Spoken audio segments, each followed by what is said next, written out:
Assalamualaikum warahmatullahi wabarakatuh. Selamat pagi teman-teman sekalian.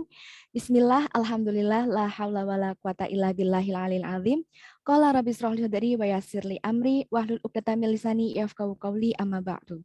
Kepada yang terhormat Ibu Firda Hidayati sebagai dosen pengampu mata kuliah Etika Administrasi Publik dan teman-teman sekalian yang saya cintai. Terima kasih saya sampaikan atas kesempatan yang telah diberikan kepada kami kelompok 1 untuk mempresentasikan hasil kerja kami. Sebelumnya, izinkan saya untuk memperkenalkan diri. Next.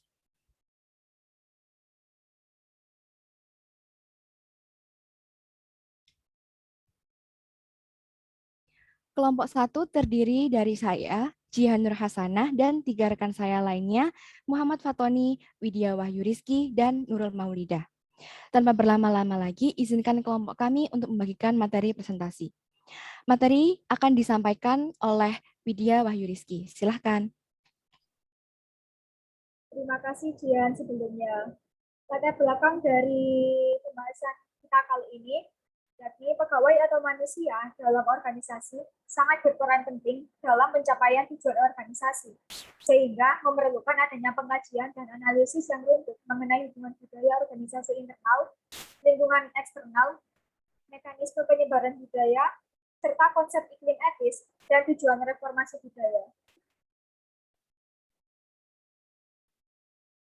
Kemudian tujuan penelitian kami, yakni yang pertama untuk mengetahui konsep budaya etis, yang kedua untuk mengetahui faktor yang mempengaruhi budaya etis, yang ketiga untuk mengetahui penerapan kerangka teori budaya dalam tantangan perubahan budaya, yang keempat mengetahui contoh studi kasus relativisme budaya dan pemanfaatannya dalam konteks manajerial organisasi. Untuk pembahasan selanjutnya akan dijelaskan oleh rekan kami, yakni Fatoni.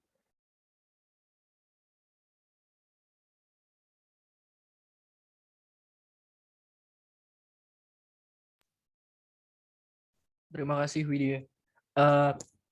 Selanjutnya budaya etis.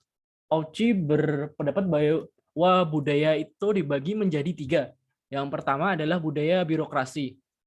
Budaya birokrasi ini biasanya ditemukan dalam organisasi yang besar dan cenderung dia beroperasi di lingkungan yang stabil, ditandai dengan garis hierarki yang akuntabilitas dan tanggung jawab dan berfokus pada prosesnya. Yang kedua adalah budaya pasar.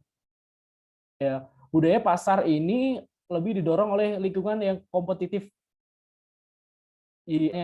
Dan budaya pasar ini lebih cenderung tidak stabil terhadap lingkungannya. Yang ketiga adalah budaya klan. Dan budaya klan ini memiliki sejarah yang lebih panjang dan keanggotaan yang lebih stabil, serta pengetahuan dan nilai-nilai bisa diwariskan dari generasi ke generasi berikutnya.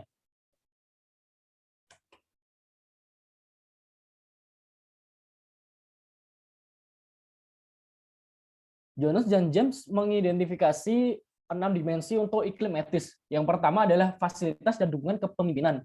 Dan yang kedua adalah kerjasama kelompok kerja, keramahan, dan kehangatan. Ketiga ada konflik dan ambiguitas. Yang keempat, esprit profesional dan organisasi. Yang kelima, tantangan pekerjaan, kepentingan, dan variasi, serta saling percaya. Dan faktor-faktor yang mempengaruhi budaya itu yang pertama ada manajerial. Manajer ini berpandangan bahwa budaya itu bersifat universal atau luas gitu. Yang selanjutnya adalah pandangan bahwa budaya dapat diintegrasikan dan dikelola untuk mencapai konsensus di seluruh organisasi. Dan yang ketiga adalah adanya hubungan antara budaya yang kuat dan kinerja organisasi, dan juga orang dapat disosialisasikan.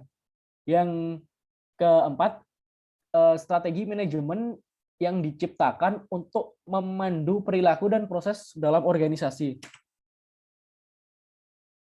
Yang selanjutnya adalah pandangan ilmuwan sosial bahwa budaya adalah makhluk hidup yang dapat berubah dalam proses yang sangat lambat atau beradaptasinya sangat lambat gitu. Selanjutnya adalah pandangan bahwa budaya dapat dibedakan dari subbudaya. yang terakhir adalah budaya itu untuk menjelaskan perbedaan antara organisasi dan berpendapat bahwa itu adalah realitas subjektif.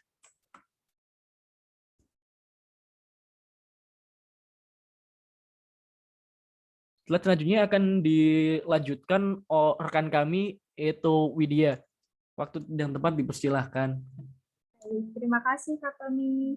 Selanjutnya yakni terdapat pembahasan penerapan kerangka teori budaya dan perbandingan budaya. Untuk mengatasi relativisme budaya atau perbedaan budaya, maka dirumuskanlah sebuah teori konvergensi yang berisikan sebagai berikut. Yang pertama, kecenderungan bagi negara untuk tumbuh lebih mirip serta mengembangkan kesamaan dalam struktur, proses, dan kinerja. Kemudian yang kedua, yakni klaim universalitas dikatakan tergantung pada sejumlah kondisi.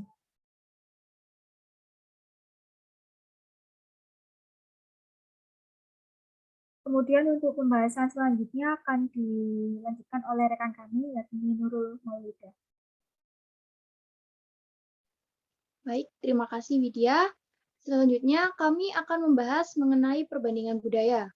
Di sini kami mengangkat perbandingan mengenai shame culture dan guilt culture. Pertama-tama kami akan menjelaskan mengenai teori shame culture atau kebudayaan akan rasa malu.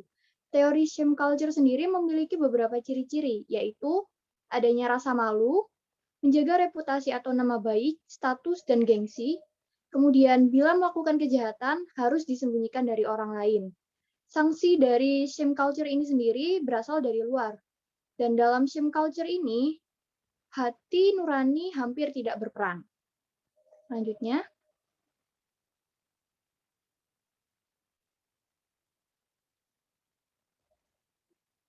yang kedua yaitu teori guilt culture atau kebudayaan akan rasa kebersalahan.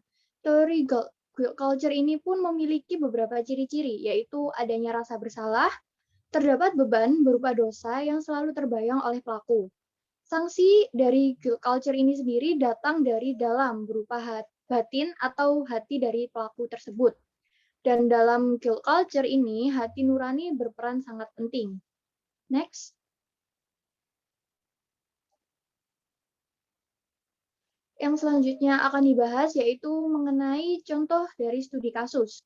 Contoh kasus yang dapat memberikan gambaran mengenai perbedaan antara shame culture dan guilt culture ialah pada beberapa kasus korupsi yang ada, baik itu di Indonesia maupun di luar negeri.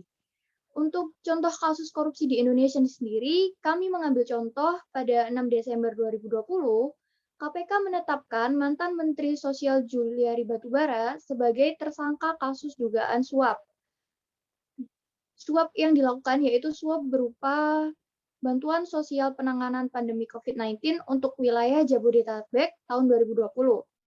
Tindak korupsi yang dilakukan oleh Juliari dikenakan UU nomor 31 tahun 1999 tentang pemberantasan tindak pidana korupsi JO pasal 55 ayat 1 ke 1 KUHP. Next.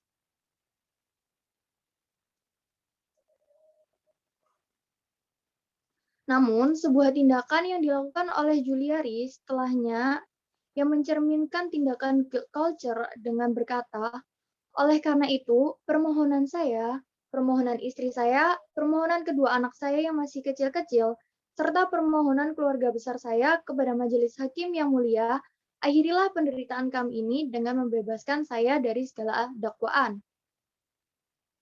Selanjutnya. Hal ini berhubungan dengan teori iklim etis bahwasanya organisasi perlu untuk menciptakan pengkondisian agar segala sesuatu prosedural maupun individu pekerja di organisasi memiliki perilaku yang beretika. Pengkondisian ini salah satunya adalah melalui perbaikan informasi di organisasi itu, yaitu transparansi dan kemauan pemimpin atau manajerial untuk memberikan penghargaan atau juga insentif negatif kepada pelaku pelanggar etika untuk menciptakan rasa malu sebagai sanksi sosial.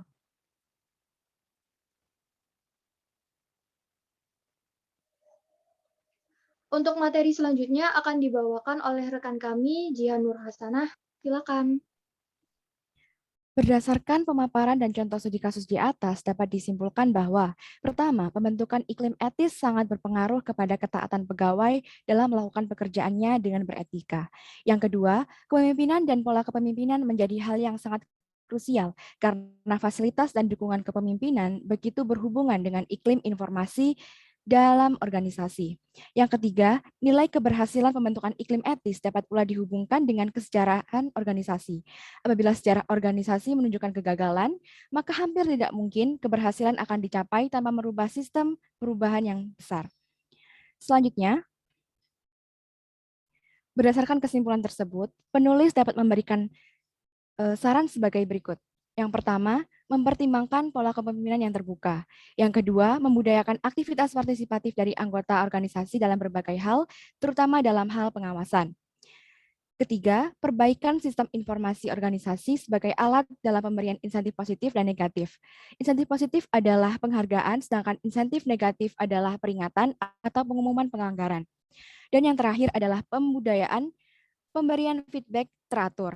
Pemberian feedback teratur berfungsi sebagai upaya korektif sederhana yang bisa dilakukan oleh pemimpin dengan pemberian feedback akan memudahkan pekerja atau pegawai dalam belajar beradaptasi di lingkungan organisasi. Baik, demikian penyampaian materi dari kelompok 1. Saya ucapkan terima kasih yang sebesar-besarnya kepada teman-teman yang aktif berpartisipasi dalam menyimak materi ini dengan baik. Segala kesalahan asalnya dari saya dan kebenaran hanya milik Allah SWT. Akhir kata, kurang lebihnya mohon maaf. Wabillahi taufiq wal hidayah, waridha wal inayah. Wassalamualaikum warahmatullahi wabarakatuh.